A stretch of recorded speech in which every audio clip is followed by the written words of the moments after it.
दोस्तों इस वीडियो में हम बिहार पब्लिक सर्विस कमीशन में मध्य भारत की हिस्ट्री क्वेश्चन जो पूछे गए उनको सॉल्व करेंगे। तो चलिए वीडियो शुरू करते हैं। दिल्ली सल्तनत के बारे में पूछा जा रहा है क्वेश्चन। मुकद्दम या चौधरी पद किससे संबंधित था दिल्ली सल्तनत के अंतर्गत? तो इसका आंसर गाँव के सरपंच को कहा जाता था मुकद्दम या चौधरी। ये प्रशासन की इकाई थी दिल्ली सल्तनत में। जैसे एकता कहा जाता था प्रांत को, यानी प्रोविंस को कहा जाता था एकता का मुखिया होता था मुक्ति। इसी प्रकार एकता के नीचे कौन था? डिस्ट्रिक्ट, यानी कि डिस्ट्रिक्ट को कहा जाता था सिक्स, यानी कि सिक्स कहा जाता था, सिक्स या सियास।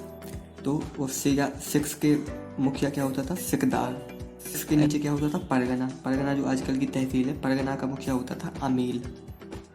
विलेज, और उसके परगना के नीचे होता था विलेज का मुखिया होता था मुकद्दम या चौधरी। जो क्वेश्चन में पूछा गया है, मुकद्दम या चौधरी पद को क्या कहा जाता था? गांव का सरपंच।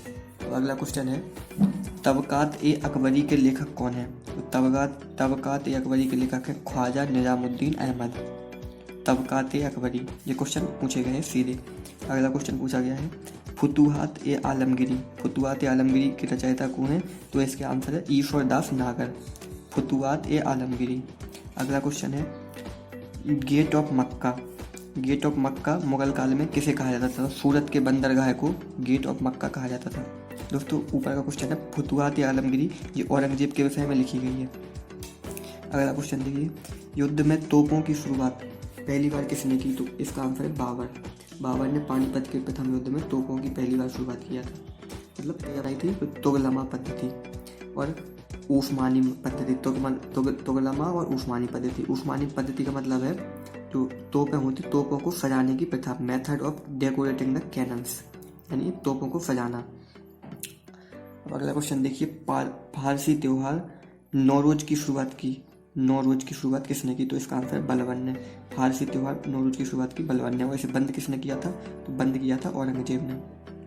नौरोज कब मनाया जाता है? फारसी स्प्रिंग होता है, जो बसंत का पहला दिन होता, उसी दिन नौरोज का त्योहार मनाया जाता है। अब अगला क्वेश्चन देखिए क्या है, पित्रादुरा दोस्तों कीमती पत्थरों से फूलों के डिजाइन के साथ दीवारों को सजाना, ये कहलाता है पित्रादुरा। और इसका किसके काल में ये विकसित हुई? तो शाहजहां के काल में इसे लोकप्रिय हुआ पित्रादुरा कला, और इसका उपयोग किया गया ताजमहल में मुख्यतः। तो ये क्वेश्चन पूछा जाता है सीधा, पित्रादुरा क्या है? तो इसका आंसर है कीमती पत्थरों से बने फूलों के डिजाइन के साथ दीवारों को सजाना। अगला क्वेश्चन देखिए, चित्रकला के लिए कारखाने किसने बनवाए? चित्रकला के लिए कारखाने, तो इसका आंसर है अकबर ने चित्रकला के लिए कारखाने बनवाए। और स्टाइल चित्रकला की शुरुआत किसने की? हुमायूं ने की। अगला क्वेश्चन देखिए, मध्यकाल में मनसबदारी व्यवस्था के क्या उद्देश्य थे? मतलब मध्यकाल में मनसबदारी व्यवस्था क्यों अपनाई? तो इसका आंसर है सेना में भर्ती बढ़ाने के लिए मध्यकाल में मनसबदारी व्यवस्था। अगला क्वेश्चन देखिए, बड़ी संख्या में नहरों का निर्माण और प्रथम बार सिंचाई कर किसने लगाया? तो इसका आंसर है फिरोज शाह तुगलक ने। प्रथम बार सिंचाई कर लगाया फिरोज शाह तुगलक ने। अगला क्वेश्चन, मुगल बादशाह बहादुर शाह जफर के बारे में कहा जाता था कि उसकी साम्राज्य की सीमा कहाँ से कहाँ तक थी? चांदनी चौक से पालम तक। अगला क्वेश्चन, कश्मीर का अकबर किसे कहा जाता है? कश्मीर का अकबर कहा जाता है जैनुल आबदीन को। क्योंकि इसने जजिया कर हटाया था कश्मीर में। अगला क्वेश्चन देखिए, बिहार पर बख्तियार खिलजी का आक्रमण का स्रोत क्या है दोस्तों? तो इसका स्रोत है तबकात-ए-नासरी का आंसर क्या है? मतलब लेखक कौन है? मिनहाज। शेख बहाउद्दीन जकरिया किस संप्रदाय से संबंधित थे? शेख बहाउद्दीन जकरिया, तो इसका आंसर है सोहरावर्दी संप्रदाय से।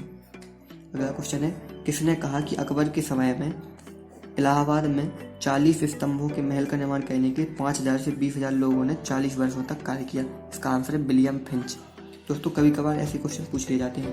अगला क्वेश्चन देखिए, किस शासक ने अपने सैनिकों को 200, 250 और 500 इकाइयों में विभाजित किया? तो इसका आंसर है इस्लाम शाह दोस्तों कौन था? शेर शाह का उत्तराधिकारी इस्लाम शाह। दोस्तों इस वीडियो में हमने मध्यकाल की जो मेडिएवल हिस्ट्री है, उसमें जो मेडिएवल हिस्ट्री से प्राचीन